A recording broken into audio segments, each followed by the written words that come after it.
so many things happen on a daily basis, and right next to me is Bill Fuller, who is a pioneer in the Oregon wine industry. And there was a series last week on PBS that I did not watch because I had a wine class on Tuesday night, but I definitely have to watch it. He called me up last week and he said, "Hey, can you get this Mondavi Rosé?" And I said, "Well, let me look into it." And of course, I got him a case, and he came in and we started chatting it up, and the name Bill Fuller kind of resonated. Didn't put two and two together until we started talking. And I just thought we'd get this on film because I think it's kind of neat. You know, you're still alive. Yep. You're 75. You Upright look and great. functioning. Upright and functioning. Yeah. You look great. Brought your dog with you. Tell us a little bit about, you know, when we were talking, the history of yourself going to UC Davis back in the day must have been pretty exciting. Yeah, there were like 4 students in the class, you know, and it was not long after that it got up to 50 or 60, you know, when in the mid 60s it started getting really rolling. I went to Davis in 1962 and I left in 64 and went to Louis Martini in the Napa Valley in Santa Helena. Let me just a little footnote there. One of my favorite wines I've ever had was a 1984 Louis Martini Cabernet.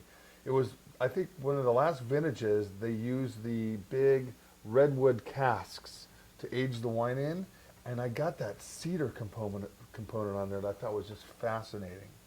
Well, you know that what's interesting is everybody talks about redwood and whatnot, and the reason redwood was so popular had nothing to do with aging.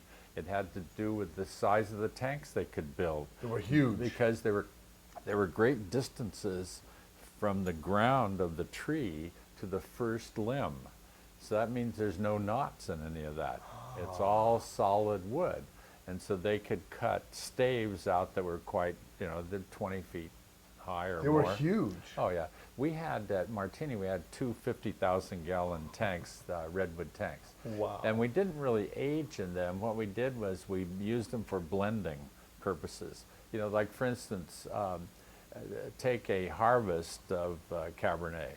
You know, we would have the wine in barrels and small casks.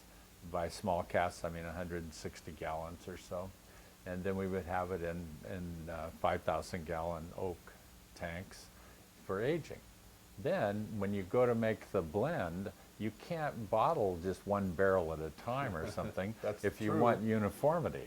In other words, if you buy a bottle of 1980 Louis Martini Cabernet today, the next one you go to buy, you want it to be similar. Mm-hmm. You know, it doesn't have to be identical because time goes by and whatnot, but you want it similar.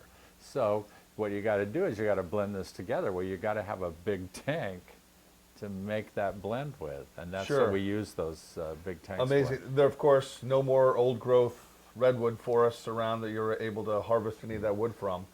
All right, so let's go chronologically. So you graduate UC Davis. Now you're in Napa. Right.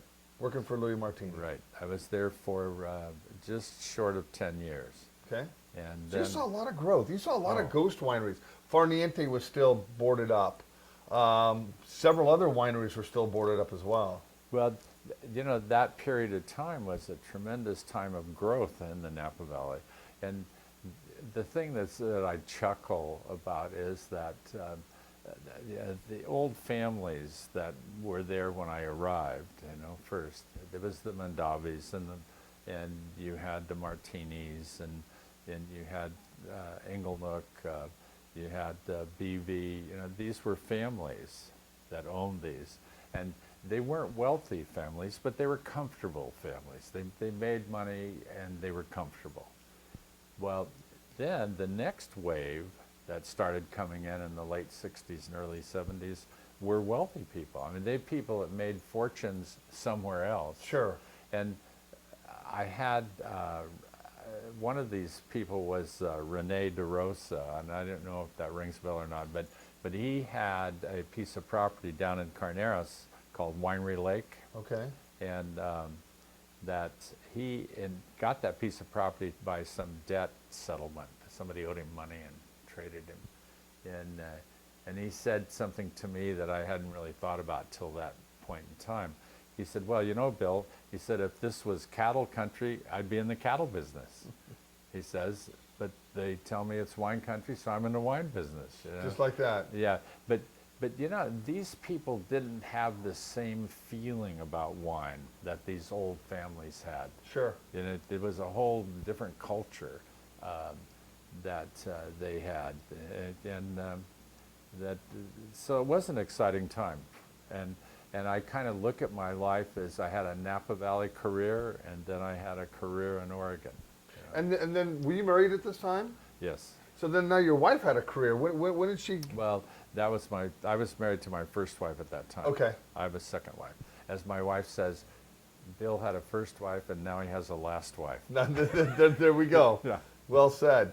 All right, so mid-60s, late 60s, early 70s, mid-70s, were you spending most of your time in Napa, or were you there and up here? No, I was there in St. Helena. Okay. Yeah. St. Helena, what a cool little town. Yeah. It still is. Has that charm, doesn't Right. it? Yeah. All right, so when did you get on your chuck wagon and make your way up to Oregon? Well, you know, I think everyone, and you can go through a whole list of people that were in the position that I was in, you know, that was a tight-knit family, and they treated me wonderfully. I can have no qualms about them. And but the point is, you were only going to go so far. And sure, you got some recognition and whatnot. But so I guess everybody down inside that feels a commitment to the industry and the concept of the wine business, you want to have something that's closer to you than somebody else has, and you work for them, you know. And so I was kind of looking. And the other thing was that when I was at Davis, and I'm not trying to brag, but I was kind of the fair-haired boy of the time amongst the students. There was 4 of you, right? Well, there were 4 in that one group, but there was each class. Sure.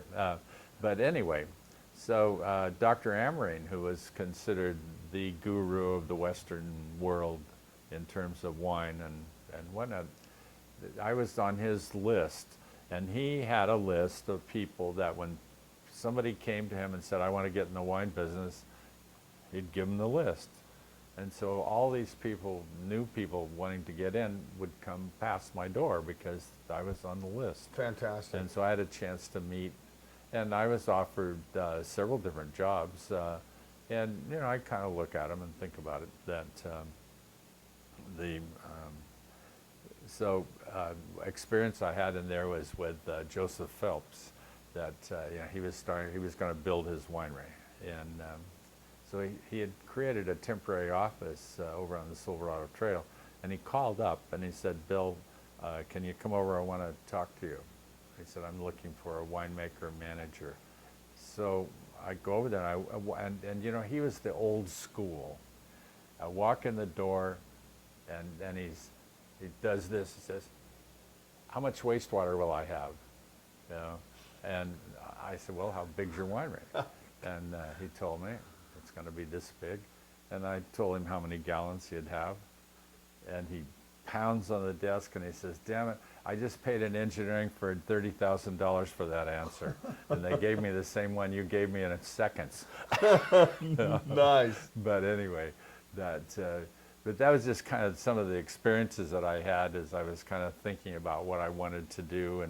And Callaway wanted me to come down to Callaway's, and so I finally a man named Bill Malkmus, who was in the investment banking business, that got making wine at home, and so we kind of developed a little friendship and whatnot, and then decided to start another winery.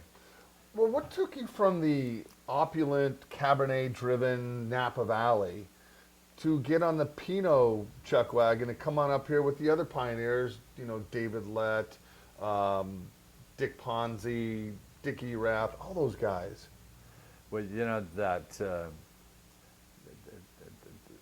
let me make a comment, and Go then ahead. I'll give you an answer. All right. So and you're on my throne, man. Nobody's ever sat on this throne and given an interview. Go ahead. But anyway, You know, one of the things that has intrigued me over time here in Oregon is people start saying, well, you know, that this person was before that person and so on and so forth. That's not true, most of them, because the bonded wineries numbers are sequential by the feds, and they're not in order because those same numbers are used for anyone that's involved with alcohol.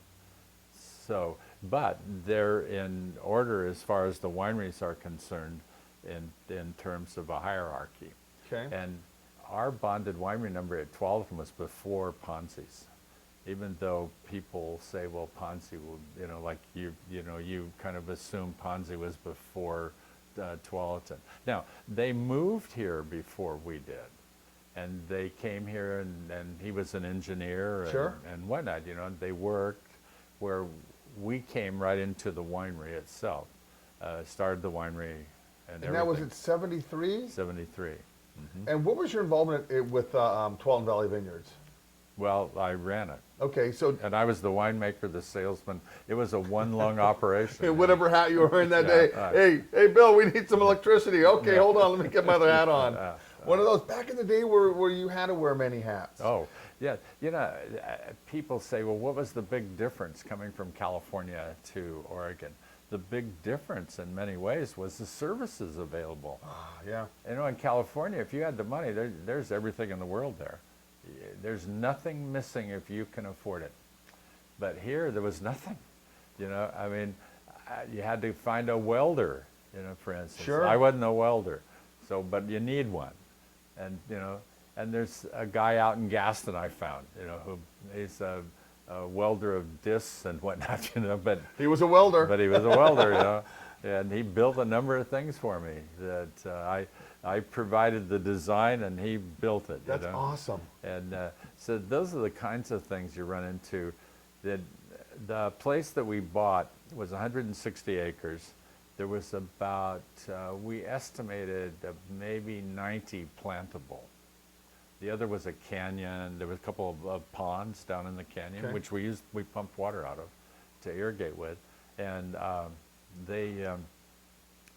we took and used some old sheds that were there. There was a strawberry packing operation there. And there was like 40 or 50 acres of strawberries on the property way back when strawberries were, in the mid-50s, strawberries were just huge here. Okay.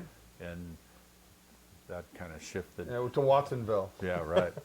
But anyway, so they were actually dilapidated old sheds, and we just started fixing them up. And, you know, we made the winery sort of in a core of the building to get started with, and then just sort of grew it out from there. Same with planting the vineyard. There was an abandoned cherry orchard on the property. Well, we put that off to last because that was going to take money to clear the trees and prepare the land.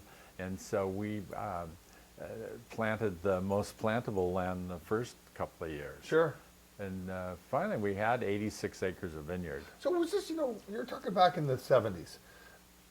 Was this before all the soil samples were done? I mean, or you just looked at a site No. that had good southern exposure? Let me give you just a little history of the selection of the property. I still didn't answer your question about Pinot Noir and Cabernet, but we'll get back We'll get there. back to that. Okay.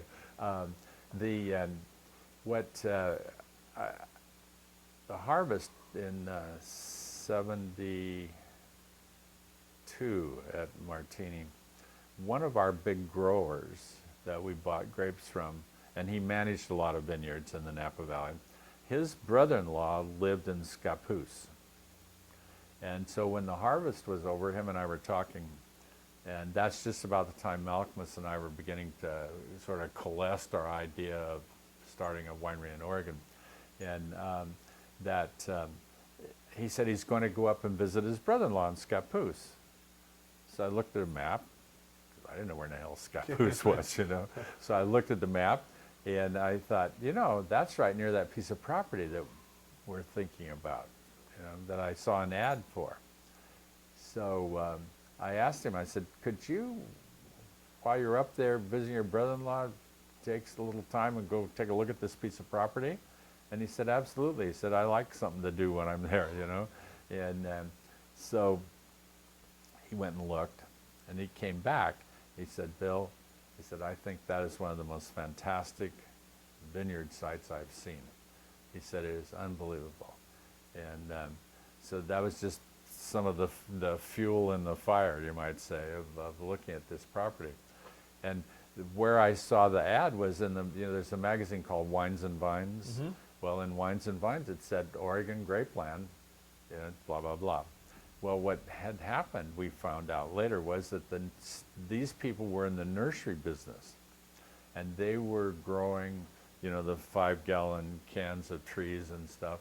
Well, their business changed to the little 2x2 pots, that are in the supermarkets, and you need flat land for that, so you can have greenhouses and stuff. Well, this is a hillside. You're not going to put them up there.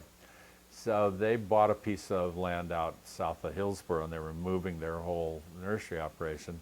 And the nursery inspector said that he was a Davis graduate in horticulture, and he said that there's interest in grapeland in Oregon, and he said, I think this would be a really good spot. Out of Scappoose? No, this was in Five Forest Grove. Okay. Yeah. So they ran an ad then in Wines and Vines, calling it Oregon Grapeland. And so I answered the ad, and that's how we got connected. Do you remember how much money 160 acres was for that ad? Not much, I'm sure. Yeah, I mean, Yeah. Think about it. And think of what we paid for the land, $158,000 there we go. for the 160 acres. $1,000 an acre. Yeah. Unbelievable. Yeah. All right, so Okay, so back to back to the philosophical. Cabernet, Cabernet Pinot Noir. Yeah. That you'll find the frustration that other people have had interviewing me is wandering. Oh, that's okay. But the thing is that I wasn't necessarily committed to a grape, even though that my skills at that point were Cabernet mostly, and Zinfandel and Barbera, a little bit of Chardonnay, but I was just committed to winemaking, period. And I felt that I could learn to make the best wines of any variety, given the opportunity and the time, Okay. And so it was not now Latin Corey were interested in cold climate viticulture, and so they were looking for places to grow grapes that ripen in cooler climates. Pinot Noir, for instance, Riesling, grapes of this type. And that's what brought them to Oregon. But what I was looking for was something affordable to get in the wine business with. Okay. Probably is. So in other words, Pinot wasn't your passion. Like a lot of these people nowadays, they're chasing the holy grail of Pinot Noir. Well, can I give you one little piece of history? Absolutely. What do you think was the first Oregon wine to be in the Wine Spectator Top 100 Wines for the year? A Gewürztraminer. Tualatin Chardonnay. No kidding. My Chardonnay was the very first Oregon one. And the Pinot Noir is the holy grail, but Chardonnay beat them all. Okay, so here's the deal. I'm tapping into your memory banks. What clone on that Chardonnay was it? I had the Wente clone. Which is a very difficult clone. Yeah. But, and about, 5 or 6 years ago, I was looking at a Wine Spectator, and there was some comment in there about Oregon Chardonnay. And so I sent Harvey Steinman an email. And I said, Harvey, I don't know if you remember or not, but you people picked my Chardonnay as one of the top 100 wines for the year. And now you're talking about Chardonnay being not done well in Oregon. Well, it's a matter of commitment in my mind. Mm-hmm. And we were committed to make an outstanding Chardonnay. And we did several adjustments to how we grew the vines, how we made the wine, how we aged it. And I'd spent some time in Burgundy in some of the cellars that had outstanding Chardonnays and talked with them about things. And we actually got Chardonnay And it's a matter of balancing the plant with the crop size that would ripen at the same time as Pinot Noir. And it does that in Burgundy. They ripen at the same time. You know, where here Chardonnay ripens quite a bit after Pinot Noir. Well, they always thought it was a Winty clone because it's a late budding, it's a late ripening grape. Well, you know, that brings us to these clones. You know that they brought in all of these clones of Pinot Noir and Chardonnay, and you know, from Europe. And the interesting part is that old Pommard clone that we all, not all, some people had Wadensville, but most of us had the Pommard clone, which really was a selection out of the collection that Martini had down in Carneros. The university had sent him a collection of Pinot Noirs to grow down there under a cooler climate than Davis was. And that was the Pommard that was planted. Well, you know, if that Pommard had not made a good wine like it did, Oregon wouldn't be where it is today. Yeah, that's a good argument right there. You know? Yeah. And the new clones, as near as I can tell from the tastings that I've had an opportunity to do, they're great blenders, but they really aren't standalone wines. Pommard can still be the backbone of them and blend them into Pommard to make it more complex and to make it you know, truly outstanding wine. But I don't see them, and if you really look carefully, the best wines, they'll say they're blended. Yeah. You know, that they're not straight 777 or whatever clone you want to talk about. Sure. Very interesting. Yeah. Now, you're, you know, a good friend of mine, Dyson DeMar, down at Yes, Hillcrest. right. And, you know, Summers, back in the day, he was his own little pioneer. And, you know, there's always, you know, who planted this first, who planted that first. And to me, who makes the best wine? You know, who's first and who's second. Yeah. Well, you know, the thing of it is that Richard was a really interesting person. And that, granted, he pioneered a lot of stuff, but his wines never were truly outstanding. And that was always a problem that a lot of people had difficulty dealing with. You know, they felt that he was kind of used as the first, and that's Oregon Pinot Noir or Cabernet or whatever, when it really wasn't top notch. Sure. But you know, that a number of things are involved in making wine and making what's the best, and the thing is that a winemaker is only as good as the grapes that he or she receives. You can be a lot worse, but you can't be better. What do you think one of your favorite vintages was in Oregon? Ooh. Because you've been around for most of them, Yeah. if not all of them. That's a tough one. Well, you know that my 1980 Pinot Noir was won Best of Show in London, competing against over 1,000 Pinot Noirs from all over the world.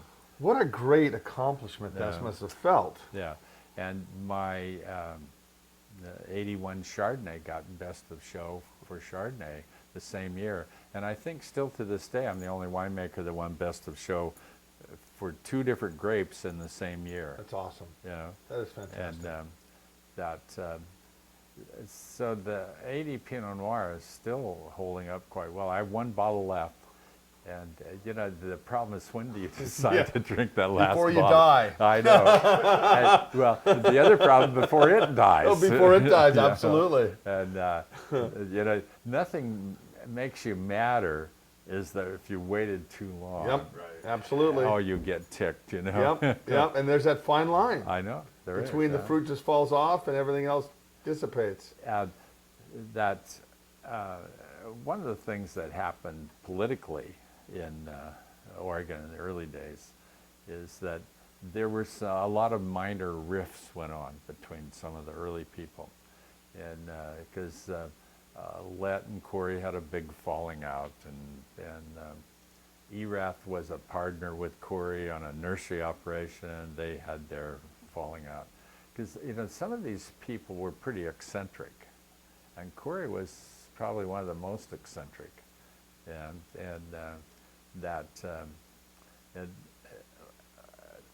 one particular little intrigue involved us that, you know, to get the winery started, we needed to get some money coming in as soon as possible. So what we did was we bought some grapes in eastern Washington, because they were the only grapes you could buy in the Northwest, you know, and there weren't a lot of them either. You know, vinifera hadn't been planted to speak of. There were some old plantings of it that went back to before the war, from the 30s and whatnot, and you had to find them. You had to hunt them out and whatnot. So, and most of those people were selling to Canadian wineries. Interesting. Yeah, and they would be shipped up to Canada. And so I located a couple of vineyards. One of them was a newly planted vineyard that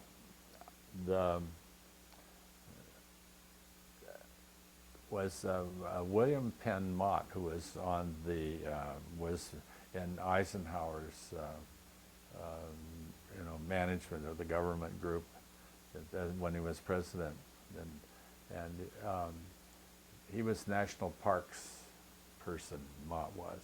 Well, his son planted a small vineyard with another person up on the Columbia, across the river from Umatilla. And but this is before they knew how to manage the vineyards to keep from getting them killed with winter cold, Sure. like they do now. And that's also to mask some of the Umatilla radioactive mustard gas berms that still dot the countryside to this day. I think they're all empty now. Okay. I read they burned them. And we're supposed to believe our government that they're all empty, but that's okay, with a grain of salt. Right. So anyway, so the first wines that we had available to sell were Washington grapes, and let threw a fit, you know, and he pretty much killed us in the Portland market. He just went around to all of his customers and said, you know, look at these people, they're Washington grapes, and you don't want to buy them. And Sure. so my first customers were in Eugene and Salem and Corvallis and Down Valley, and so my first Portland customer was Gene Weiser at Weiser's in Lake Oswego. Lake Oswego. And so this is how I learned about selling. So I go into Weiser's, and I'm following the law. The law says you can't sell out of your car. You can go and take the order, then you can come back and deliver it. That's what the law says. Back then. Yeah, well, it still does. Okay. But people don't pay attention to it. So I go and make the sale, and so Gene Weiser buys 2 cases of wine. I had 2 wines to sell, a Riesling and a dry Muscat. And so he takes them, and he said, okay, I'll take a case of each. I said, I'll deliver it on Thursday. So I show up, and so I take them into the wine department and set them there, and I go upstairs to his office, and I said, Mr. Weiser, I have your wine here. Where would you like it put? And he says, mark it and put it on the shelf. And I stopped. I said, wait a minute. I went out, drove a car out to Pasco, left my car at the U-Haul place, picked up a little van, went out to the vineyard. The grapes were picked, and then stacked the boxes where I loaded those boxes into my van. I drove it back to the winery. I spent 2 days and a half crushing them and pressing them. Took the empty boxes back, got my car, returned the van. I nurtured the wine, got it in a bottle, and now you want me to put it on the shelf and market? And he, Welcome to retail, right? yeah, right. And he looks at me, and he starts grinning, and he says, "That's funny, isn't it?" And I said, "It is funny." You know? So that was my exposure to grocery store selling, you know, and later, some years later, when I was the first Oregon winery, well, Honeywood had sold some wine to Safeway, but not very much, and I was the first vinifera winery to sell to Safeway. That's nice. And I went every day. You know, they were located down on the railroad tracks down over there, you know, then had an office. And this is before they built that big distribution center out there in Clackamas. Mm-hmm. And so I would go every month, make my pitch. And, you know, just along with the Procter & Gamble salesman and this guy and that guy. And so that went on for 9 months. And the 10th month I went in there, and the buyer says, "Mr. Fuller, we had a meeting this past week, and we've decided that we will take your wine." You must have been really excited at that point. That was exciting, you know. And so I said, "Okay, you know, you don't know what's the next question? You know, it's how much, or where do you want it delivered, or what, you know?" So I said, "Well, okay, what quantity?" They wanted it in 6-bottle packs. I don't know, 75 of them or something like that, 6-bottle packs. And then they said that in 3 weeks, our warehouse in Clackamas will be finished and open, and you can deliver it there. Okay. Well, what it meant, going back to the winery, getting my kids together to make up what we had to do is cut cases, you know, and then tape an end to the cut side, so we could have 6-bottle packs. Those are 6-bottle packs right there. And so I had 4 kids, and well, the 2 youngest ones were too young, but the 2 oldest ones they worked in the winery and the vineyard and everywhere. And so they're making these up. So I get them all made up, put them in a car, haul it out there, you know, everything's fine.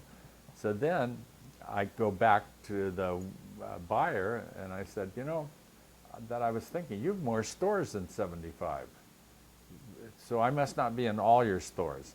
And it was a woman, and she said, "No, you're in our Class A stores," or for whatever they classify them. And I said, "Well, do you have a list of those stores?" And she said, "Yeah." And I said, "Well, could I have the list?" And she said, "Yes." And so she gives me this list. So in the early days like that, when I was doing most of the lobbying for the Oregon wine industry down in Salem, we didn't have enough money to hire a professional lobbyist, and so I said, "Well, I'll do it." So I did it. And so I'm down in Salem. Oh, there must be a store in Salem on the list. So I look. And the one that's just south of town, you know, where the road kind of forks down there, and there's a Safeway right in that fork. So I go down there, and I go in, and I give him my card to the manager and introduce myself. And I said, "I wanted to see if you had our wine on your shelf." And he said, "Well, I don't take care of that. My assistant does." And I said, "Well, is your assistant here?" "Yeah." So he goes and gets him, and he comes over, and I give him the song and dance and the card. And he says, "Oh, yeah, we've got the wine in the back room." And I said, "Well, you know, I don't think it sells very well in the back room, you know." And he says, "We're waiting for the gallows salesman to tell us where to put it on the shelf." No kidding. That's No back in kidding. the day where Gallo had a lot of power, stronghold, a lot of power. you know. Absolutely. Well, you know, Bill, I really appreciate you taking the time to come over here and sit down. This will be the first of many. You know, all you older guys are getting older, and you know, to get your story on film, I think is kind of fascinating.